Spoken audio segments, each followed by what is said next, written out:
Pero kung ikaw soft-soft ka at alam nila ikaw yung madalas sa manuyo, patay ka. Ikaw talaga laging asahan na manuyo sa kanya. It's okay na manuyo ka, walang problema. Pero putya, pag alam mong may mali siya o siya may mali, hindi niya deserve na suyuin mo siya.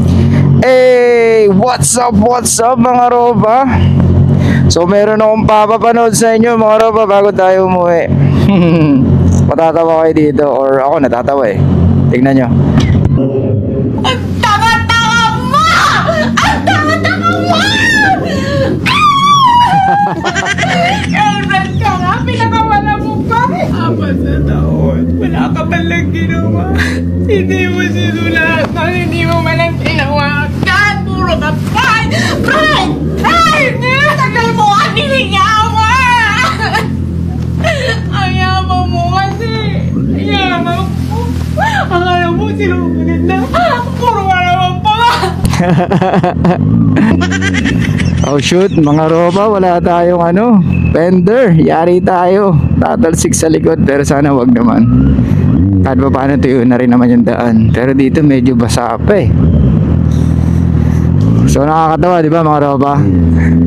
Kasi totoo yan.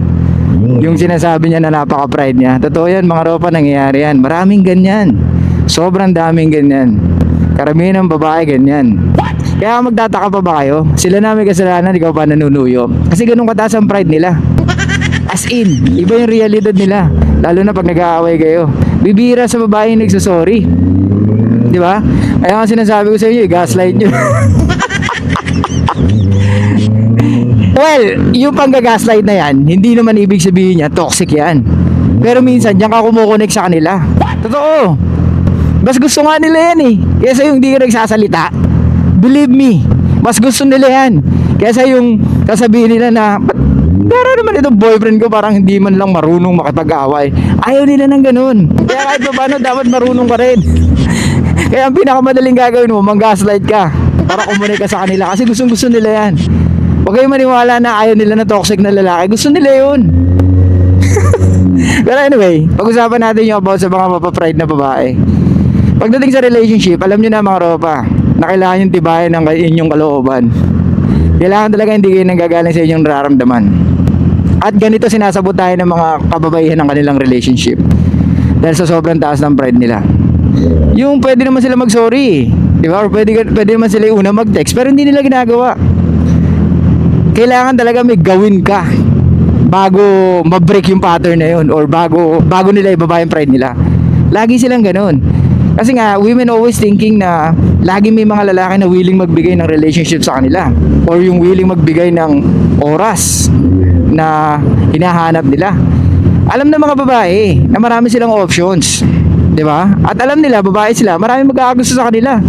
Kaya nga kung hot ang girlfriend mo or maganda girlfriend mo, lalo na yan. Kaya nga these days, most women are delusional pagdating sa relationship. Kaya hindi ka na magtataka kung bakit maraming single or napakaraming single na babae ngayon. Or maabot na ng 30 wala pa rin makakuhang lalaki sa buhay nila. Why? Kasi they always think na merong lalaki nandyan para sa kanila or they deserve more. What the fuck? They deserve more? Wala ka namang ginagawa, you deserve more? Di ba? Kaya nasa uli yung pagsisisi, magugulat sila, yung ex nila, kasal na, yung ex nila, may anak na, yung ex nila, may girlfriend na. Sila yun, kinakain pa rin ng pride, nilalamon pa rin ng pride. Kaya nga magtataka ka, very powerful na mga kababaihan. Pero bakit tumataas ang depression pagdating sa mga kababaihan? Diba? That's according to the studies. Nasa datos yan. Mas marami ang nade-depress ngayon kumpara nung walang ganong social media. Diba? Well, don't get me wrong, marami namang reason kung bakit nade-depress ang mga kababaihan or nalulungkot or mataas ang anxiety or nagkakaroon ng anxiety or mas tumaas yung anxiety sa mga kababaihan. Maraming reason, hindi lang naman dahil sa social media. Pero malaking factor yung social media kasi naging delusional ang babae. Dahil nga iniisip nila, they deserve more. Kaya nga tayo mga lalaki, madali tayong palitan kung gugustuhin nila. Pero ang problema sa kanila, hindi nila alam na pagdating sa relationship, you need to build it. Diba? Hindi pwede na, porket marami kang options, mamimili ka na lang kung sino yung gusto mo sa kanila. Pero ganun ang thinking nila. Diba? Pero nakakalimutan nila, ay shit, I need to build a relationship pala muna. Hindi pala, kahit pala marami kong options, hindi naman pwede na magpipik lang ako doon kung sino yung gwapo, kung sino yung matangkad, okay na. Hindi ganun. Kaya nga mas nahihirapan ng babae. Di ba? Pag mataas ang pride ng babae, the more na mas may tsura ang babae, the more na pwedeng mas mataas ang pride niya. Gets? And the more na mas mataas ang pride ng babae, the more na mas pwedeng madali kang palitan. Doon naman sila nagkakamali. Kasi sinasabotahin nila pati sarili nila. Gets? Ano ibig ko sabihin doon? Kagaya na sinasabi ko, sinasabotahin nila yung relationship nila kadalasan dahil sa pride nila. Why? Minsan ang babae gagamit na ibang lalaki para pagselosin ka or para papel niya sa'yo na madali kang palitan.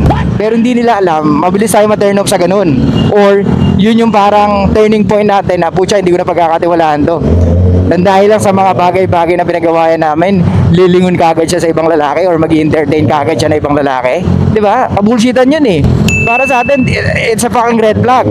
Di ba? So ibig sabihin, instead na ayusin natin dalawa, ang ginawa mo, entertain ka ng lalaki. That's very fucking immature. Di ba? Pero syempre, sa ating mga lalaki, we are very practical and at the same time, hindi naman ganun kadali na humanap ng jojowain mo kagad eh, di ba? Kasi nga, kailangan kilala natin sila mabuti. Pero syempre, pag may game ka na, for sure, may mga options ka. Pero, hindi naman ibig sabihin no, na marami kang options, lahat ng yun ay pang-relationship. Lalo-lalo sa mga kababaihan. Ang mga lalaki, willing magbigay ng relationship, makabembang lang. Pero hindi ibig sabihin no, tutuluyan sila ng lalaki.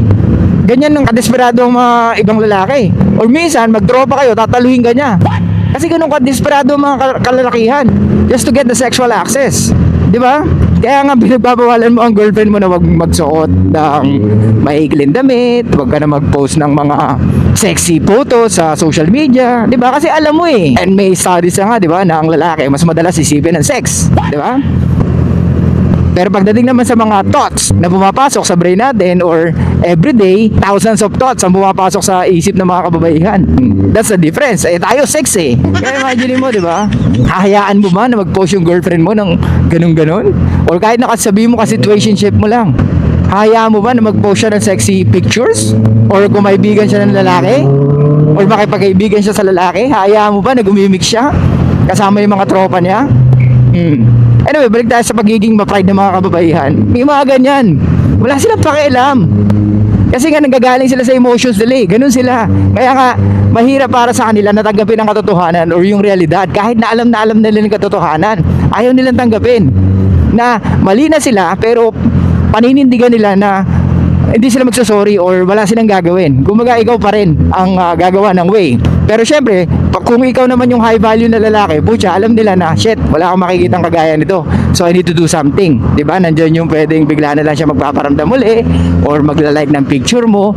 Kumbaga senyales na message mo na ako.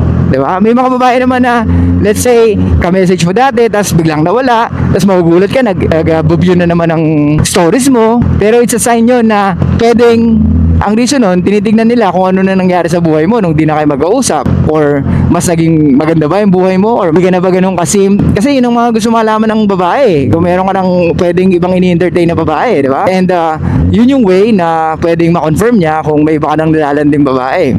Or minsan, patibong yun. Kaya sila nagsisin, titignan nila kung same pa rin yung nararamdaman mo sa kanila. Or kung ganun pa rin yung nararamdaman mo sa kanila, kung gusto mo pa rin silang kausapin or kung gusto mo pa rin silang ayain, di ba? Marami tayong mga ropa na ganyan eh. Nagtatanong sa atin, Ropa, ano ibig sabihin nun? Ropa, ba't ganun? Yung ex ko, panaysin ng stories ko. Ropa, ba't ganun? Yung situationship ko dati, naginos ako, panaysin na naman ng stories ko. Ano ba ibig sabihin nun? Titignan niya lang kung ano na nangyari sa buhay mo. Kasi pwedeng naboboard na naman siya. Or pwedeng tinitignan na naman niya kung talagang nagbago ka na or hindi mo na siya talaga ganun kagusto. Pag nag-message yung lalaki or nag-message ka sa kanila, puta, they feel rewarded again. Kinonfirm mo lang na, okay, ako pa rin pala talaga. Hindi mo pa rin talaga ako makalimutan. Kaya lumalaki ulo ng mga yan, kasalanan din natin. Kaya mataas ang pride ng mga yan, kasalanan din natin. Di ba? Kaya nga mga ropa, ito lagi nyo tatandaan. Pag ma-pride ang babae, turuan mo siya na maging humble. Na hindi siya pwede maging ma-pride sa'yo. Kasi maling-mali yun. Kasi sinasabotahin niya o isasabotahin niya yung relationship nyo.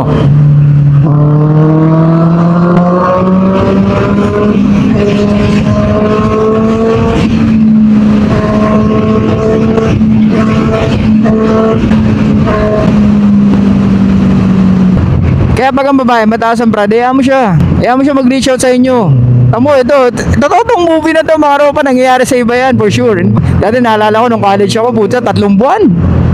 Hindi kami nagpapansinan. Di talaga.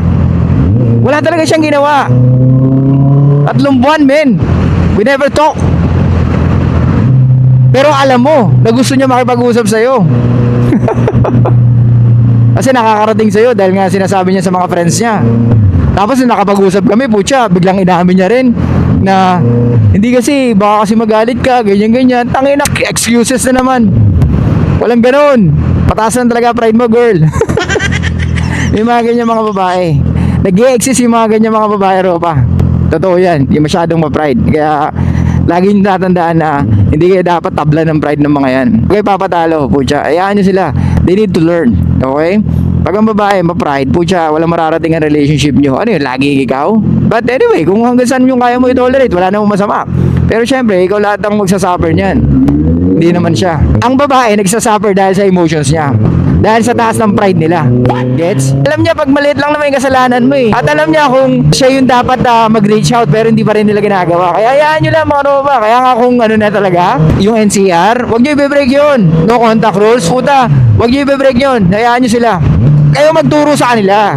Kasi patuloy lang yan. Kawawa naman yung mga lalaking susunod sa kanila, di ba? Kung di mo siya tuturuan. Maganda maturuan mo siya. Di ba, aling maghiwalay na kayo?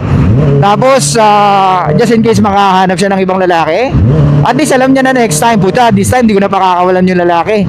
Kasi nagmataas na ako ng pride dun sa nakaraan ko. Ngayon, ayoko na magmataas kasi talagang hindi ako sinuyo eh. O hindi na ako talagang minessage. Pero, lagay said mga ropa, kasalanan natin. Kasi alam din nila eh. Alam nila kung soft ka eh. Alam nila kung hindi ka ganun katigas. Pero kung alam nila matigas ka, ma-pride ka, o yung sinasabi nila na ma-pride daw ang lalaki, kasi alam nila matigas ka. Kaya sasabihin nila ma-pride ka. Pero totoo, hindi mo lang tinotolerate yung mga ginagawa nila. Pero at least aware sila. Kaya minsan, sila na yung magsasorry. Pero kung ikaw soft-soft ka at alam nila ikaw yung madalas sa manuyo, patay ka. Ikaw talaga laging asahan na manuyo sa kanya, di ba? It's okay na manuyo ka, walang problema. Pero putya, pag alam mong may mali siya o siya may mali, hindi niya deserve na suyuin mo siya. Paliwanag ba mga ropa? O anong tayo gawin natin dito mga ropa? Huwag tayong soft. Ayahan nyo sila kung mataas ang pride niya. Ibalik nyo siya sa kalsada kung galing sa kalsada yung mga yan. Di ba? Minsan binihisan mo eh. Minsan na tinuruan mo eh. Puta nung natuto sa'yo, biglang tumataas ang ere. Ayaw mo siya. Ibalik mo siya kung saan sa bilong. Huwag mo sayangin ang oras mo. At huwag mong patagalin yung oras mo sa mga ganyang babae. Okay? So yun lang guys. Thank you so much. I'll see you guys next time. Show love, peace out, and be fucking mysterious mga ropa. Stop recording.